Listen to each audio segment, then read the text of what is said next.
पड़ी, तीनों बच्चों को इकट्ठा किया, बीवी को बुलाया, बोले फला घर में एक लड़की है, मुझे पसंद है, बोलो तुम में से कौन उसके साथ निकाह करना चाहता।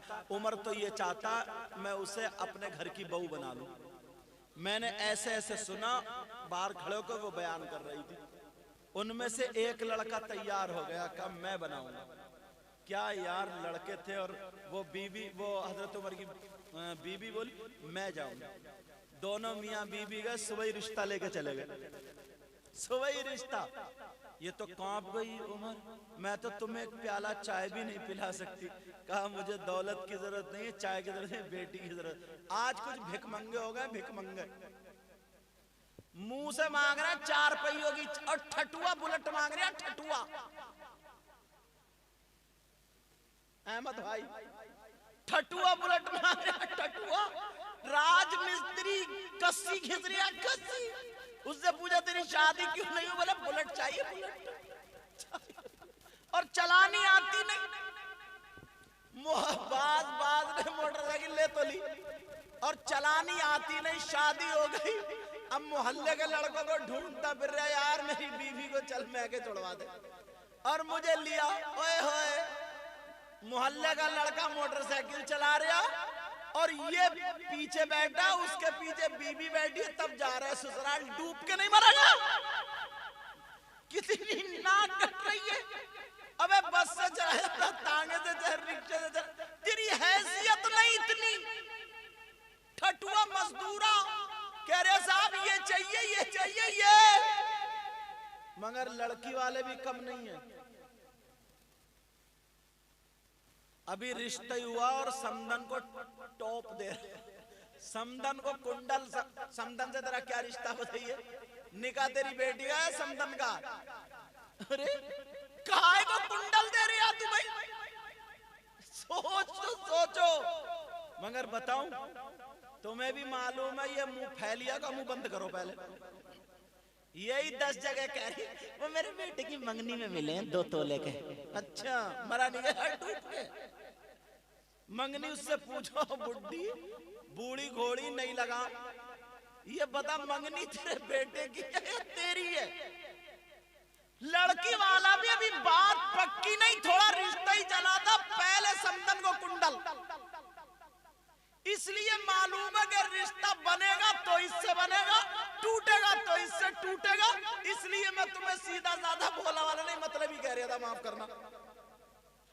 अल्लाह अल्लाह सुनो, अगर लड़की काड़ी है, सामने शिफ्ट खड़ी है, तब भी काड़ी भी चलेगी। क्योंकि आजकल लड़की नहीं ढूंढ रहे हो।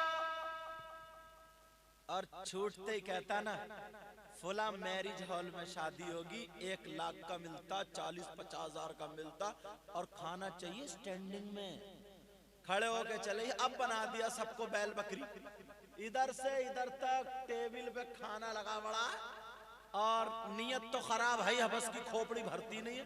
काली मिर्च चिकन इधर से भरली प्लेट भरिए, एक टांग उधेड़ी थी, चंगेजी पे नजर पहुंच गई, वो पूरी प्लेट नीचे को चंगेजी भी भर ली, और भरिए उसकी एक टांग उधेड़ी, समझे। अब पहुंच गया चिकन टिक्का पे। तुमने तो चचा नाम भी नहीं सुने होंगे।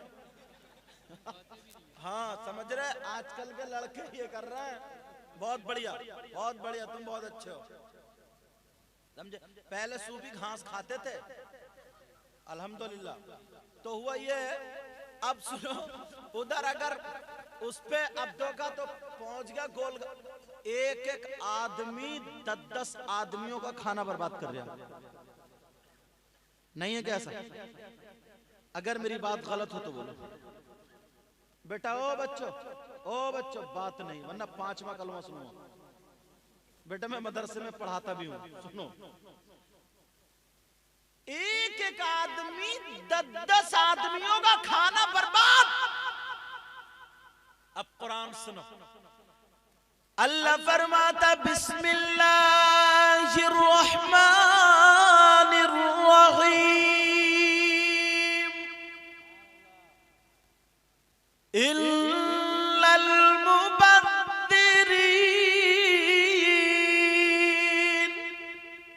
कानू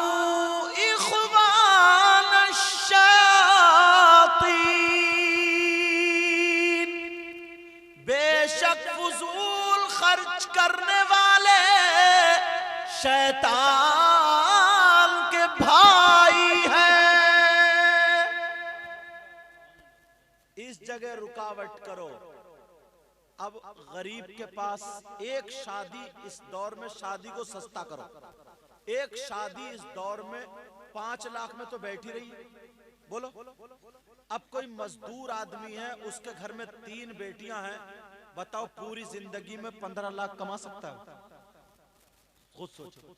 या तो उसकी बेटी घर में बैठी रहेंगी, या फिर ये चोरी या गलत काम करने पे मजबूर हो जाएगा। अगर तुम्हें गलत काम से बचाना है, अपने भाई की मदद करनी है, तो उसके घर रिश्ता लेके तुम्हें अल्लाह ने दौलत दी है तो अपनी टक्कर की नहीं, गरीब बच्ची लाओ, जिंदगी भर तुम्हारे पांव धो के पिएगी। और जब तुम लाओगे और ऊंची, तो वो तुम्हारी अम्मा को रोटी खिलाएगी? कभी नहीं खिलाएगी, नहीं खिलाएगी। और 1 साल बाद ताने देगी, सुन मेरे बैट को बर्बाद कर दिया, मेरे अब्बा ने इतनी मेहनत से दिया, ये करा वो करा, ऐसा करा वैसा करा। मैं एक जगह तकरीर कर रहा था तो मुझसे एक साहब ने पूछा, बड़ा अच्छा सवाल था, वो सवाल कर दो। बोले हुजूर एक बात बताएं, पर्चा आया था मेरे पास, चलिए कोई मांग नहीं रहा, लेकिन मेरी बेटी और मैं चाहता ये हूं, मैं अपनी बेटी को खूब जहेज दूं, मैं दिल, अल्लाह ने मुझे दिया तो मैं इसलिए दे रहा हूं, वो मांग नहीं रहे मैं दे रहा हूं, तो इसमें क्या गलत है? मैंने कहा ठीक है, तुम्हारी बेटी है, तुम्हारी दौलत है, दे सकते हो, मगर एक हदीस मुझसे सुन लो। सुना दूं? मेरे नबी का जमाना था, एक सहाबी का एक बेटा था, इकलौता बेटा, इतना प्यारा बेटा, सीने पे रख के पालता था, कांधे पे रख के बाहर जाता था, हाथ पकड़ के चलाता था, बेटे की पूरी फरमाइश पूरी करता था। लेकिन बेटा जैसे ही थोड़ा बड़ा हुआ, एक दिन बेटा गुम गया। अब जब गुमा, ये तो पागल हो गया, दोपहर तक ढूंढता रहा मगर नहीं मिल पाया। अब मजबूर हो गया, किसी ने कहा आका की बारगाह में जाओ, वो आके रोने लगा, आका अब जीने का कोई फायदा नहीं, आका मेरा इकलौता बेटा वही, मेरी जान, मेरी रूह, मेरा जिगर, मेरा दिल का टुकड़ा, मेरा सब कुछ चैन सुकून वही था, लेकिन वो गुम हो गया। आका मैं बहुत परेशान हूं, तड़प रहा था, बिलख रहा था। इतने में एक सहाबी आ गए और कहने लगे, आका मैं इनके बेटे को जानता हूं, फुला जगह बच्चों में खेल रहा है। इतना सुना, फौरन उठ के खड़ा, पीछे को तेजी दो, नबी ने फरमाया किफ, ठहर। वो ठहरा, कहा जा तो रहा, इतने मतलब बहुत बेकरारी में जा रहा। नबी बोले रुक, तेरा बेटा वहां खेल रहा है, मगर वहीं से चीखता चिल्लाता मत जाना, अरे मेरे बेटे, अरे मेरे लाल, सीने से मत चिपटना, उसको प्यार मत करना, उसको प्यार मत करना, खाली उसका हाथ पकड़ना और आराम से घर ले आना, घर ला करके जी भर के प्यार कर लेना, सर पे बिठा लेना, सीने पे बिठा लेना, कांधे पे बिठा, जी भर के प्यार कर लेना। उसने सवाल कर दिया, आका मैं गलत तो हूं नहीं, बेटा मेरा है, किसी और का तो नहीं? मैं अपने बेटे को प्यार करने का हकदार हूं, जितना चाहूं प्यार कर सकता हूं, बेटा मेरा है। नबी ने फरमाया तुझे हक कर सकता है, मगर तेरा बेटा उन बच्चों में खेल रहा है, अगर उन बच्चों में कोई बगैर बाप का हुआ, यतीम हुआ, तो उसे अपने मरे हुए बाप याद आ जाएंगे, और अगर यतीम रो गया तो अल्लाह का अर्श इलाही हिल जाता है। मैंने कहा तू अपनी बेटी का जहेज की दुकान लगा सकता है दूर तक, मगर शादी में आने वाली देखने भालने में तेरी बेटी से अच्छी गरीब की बच्ची होगी, मगर उसका बाप मजदूर होगा, तो इतना जहेज नहीं दे सकता। इस जहेज को देख करके किसी गरीब बच्ची की आंखों में आंसू आ गए और कहने लगी मौला मुझे भी किसी मालदार के घर में पैदा कर देता, या मेरा बाप होता तो ऐसे ही देता। मुझसे बुरी लड़कियां देखने में उसके रिश्ते पे रिश्ते आ रहे, मेरे घर कोई फटकता ही नहीं। वो लड़की अगर तन्हाई में रो गई तो अल्लाह का अर्श हिल जाएगा। इस्लाम ने तो इतना बताया है, तुम्हारे 5 कमरे 6 कमरे सब लड़के हथिया लेते हैं, जमीन लड़के ले लेते हैं, कारोबार लड़के ले लेते हैं। सुनो, सब माल को इकट्ठा करो, 2 हिस्सा लड़कों का 1 हिस्सा लड़की का, समझे? आधा उसमें से मतलब 2 हिस्सों में से पूरा हिस्सा लड़के का और आधा हिस्सा किसका बोलो? लड़की का। 3 हिस्से करो, 2 हिस्से उसे, 1 हिस्सा इसे। आगे आगे जैसे जैसे बंटवारा यूसिकुमुल्लाहु फी औलादिकुम लिज़्ज़करी मिस्लु हज़्ज़िल उन्सयैन। इस्लाम ने तो औरत के लिए 3 जगह का माल के बारे में आया। जब अगर किसी की औलाद रहे, बेटी रहे, तो उसका हिस्सा बाप की जायदाद में, जब बीबी बने तो उसका हिस्सा शौहर की जायदाद में, जब माँ बने तो उसका हिस्सा औलाद की जायदाद में। इतना हक। मगर ऐसा काम करो, ऐसा काम करो। हजरत उमर के बेटे बोले अब्बा जान मैं राजी हूं। ऐसी लड़की से अभी देखी भी नहीं है, और आज तो क्या सोच बना। कंजड़ियों पे मरा फिर रहा, कंजड़ियों पे लाल पीली लाली देखी, भौं उल्टे सीधे से सन 2020 का भूत। खुतरी ने गड्ढे भर लिए, पुरानी दीवार नया पेंट, ये सब लाली पीली नीली, कहीं शादी में देख ली, कहीं देख ली। अब मरा फिर रहा, करूँगा तो उसे करूँ, ना मर जाऊंगा ना मर जाऊंगा। अब अम्मा के अम्मा री सुन रही है, क्या बात मेरा रिश्ता नहीं? अम्मा बोली नहीं बेटा वहाँ नहीं होगा, वो खानदान अच्छा नहीं है, वो नमाज नहीं पढ़ती, पर्दे में नहीं रहती, तो सेल्फास की गोलियां लिए फिर रहा जेब में पड़ी, जहर की पुड़ी, चूहे मारने वाली दवा लिए फिर रहा, चूहे मार खाऊंगा मर जाऊंगा, करूंगा उसी से। अम्मा बेचारी डर गई, बोली मुझे मेरा बेटा और रुजा मोहलत। अब अम्मा ने मोहलत, अम्मा ढूंढती फिर रही है मियाओं को, कोई मियाँ ऐसा मिल जाए जो मेरे बेटे का जहन बदल जाए, और मियाँ इस चक्कर में है, ये अम्मा ढूंढ रही है कोई ऐसा मिल जाए जो मेरे बेटे का दिमाग पलट दे, और मियाँ इस चक्कर में मुझे कोई ऐसा मरीज मिल जाए जो मेरे हालात पलट दे। दोनों मारे दोनों चक्कर में है। मैं अच्छे मियाँ की बात नहीं कर रहा हूँ, असली मियाँ तो ओरिजिनल है यार। वो तो वो है, पत्थर पे फूंक दे दो बेड़ा पार, सोना बन गया। मुर्दे से कह दे उठ जा तो उठ जाता है, जिंदा से कह दे मर जा तो मर भी जाता है, समझे? मैं उसकी बात, मैं तो ढोंगियों की बात कर रहा हूँ। ढोंगियों की, ढोंगियों का तो ना यहाँ गुजारा ना वहां गुजारा, समझे? तो वो लड़के थे लड़के, और तुम लट्टू बने फिर रहे, लट्टू कंजड़ी पे मरे फिर रहे, लाली पे मर गया, लाली पे।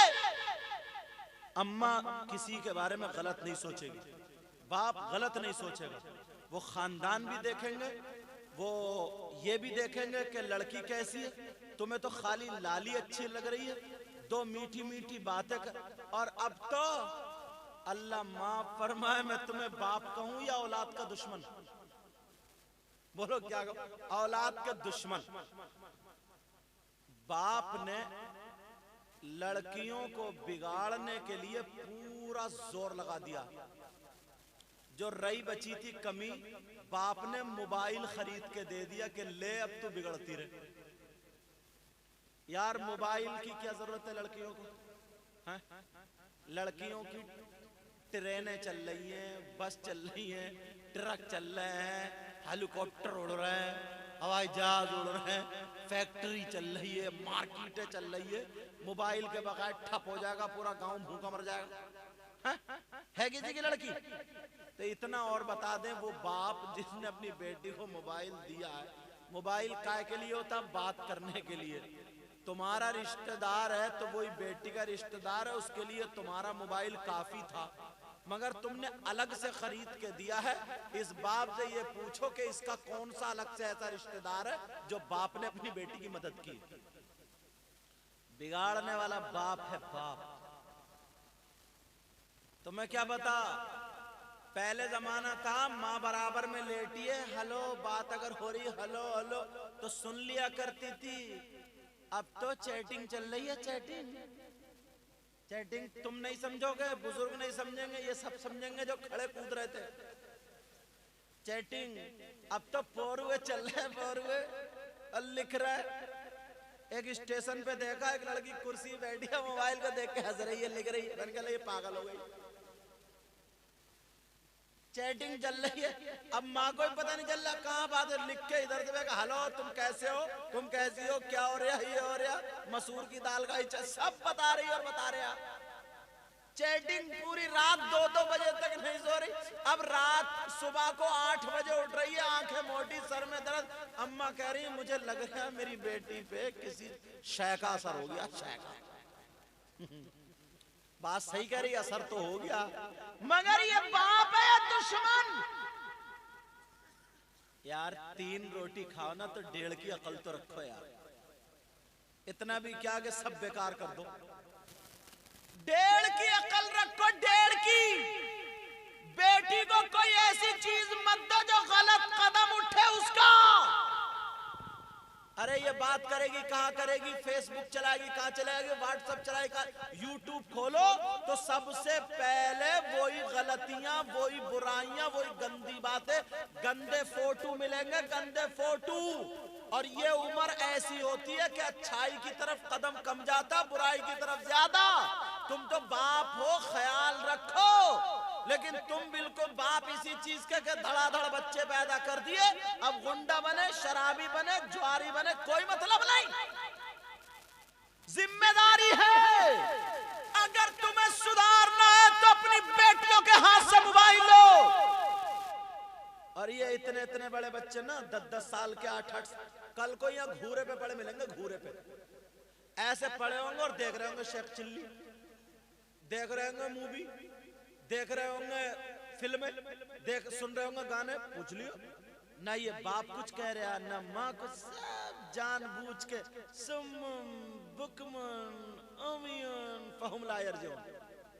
सब कोई कुछ कहने वाला है ही।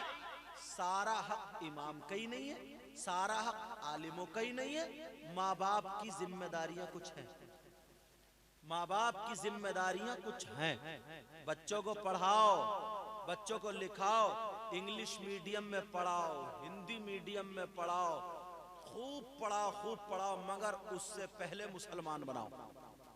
उससे पहले उसे दीन की बातें बताओ, उससे पहले उसे खाने पीने का ढंग सिखाओ। खूब पढ़ाओ, डॉक्टर बनाओ, इंजीनियर बनाओ, सब कुछ पढ़ाओ अपने बच्चों को ताकि आगे बढ़े। समझ में आ रही बात? वरना लफंगे रह जाएंगे, गालियां देने वाले। थोड़े बड़े हुए, दिल्ली चले गए कमाने, बंबई चले गए, गोवा चले गए और चेन्नई चले गए, बेंगलोर चले गए। इधर से अच्छा खासा मर्द लड़का गया था, उधर से छक्का बन के आ रहा है। वैसे एक बात बताऊं, ये बात सुनने की टाइम क्या हुआ बताइए? तुमने मुझे लेट बिठाला तो तुम्हें लेट छोड़ूंगा। कह रहे हैं सुबह 9 बजे छोड़िए, फजर की कौन पड़ेगा? अच्छा फजर की पढ़ के फिर बैठ जाएंगे। कह गए तेजी, ये पता नहीं ये मौलाना कौन है। सुनो, वैसे एक बात है, इन नौजवानों ने इज्जत बचा ली है। ये तो अब तो बोल जाओ, बोलो बचा ली नहीं बचा ली? पूछोगे नहीं कैसे? लड़कियों ने चूड़ी और कड़े निकाल के फेंके तो तुमने गिरने नहीं दिए, कैच करके तुमने खुद पहने। तुम बोले हम हैं मर्द, हम पहनेंगे चूड़ी कड़े, है नहीं? कितनी इज्जत बचा लिया। लड़कियों ने कुंडल फेंके, कुंडल, तो तुम बोले हम हैं मर्द, हम पहनेंगे कुंडल। क्या यार, कितनी कूद के कह रहे थे, हाँ इज्जत बचा लिए, बड़ी इज्जत बचा लिए। गंदे गंदे नाच गानों पे घोड़ों की तरह कूले मटका रहे। अल्लाह अल्लाह नबी फरमाते हैं 3 लोग ऐसे हैं जिनकी कोई इबादत कबूल नहीं, जल्दी से इसको पूरा कर दूं। जिसकी कोई इबादत काबिल कबूल नहीं, नंबर 1 माँ बाप की नाफरमानी करने वाला हो गया। अगर इसी को खोलूं पूरी रात निकल जाएगी। नंबर 2 वमन्नान, एहसान करके एहसान जताने वाला।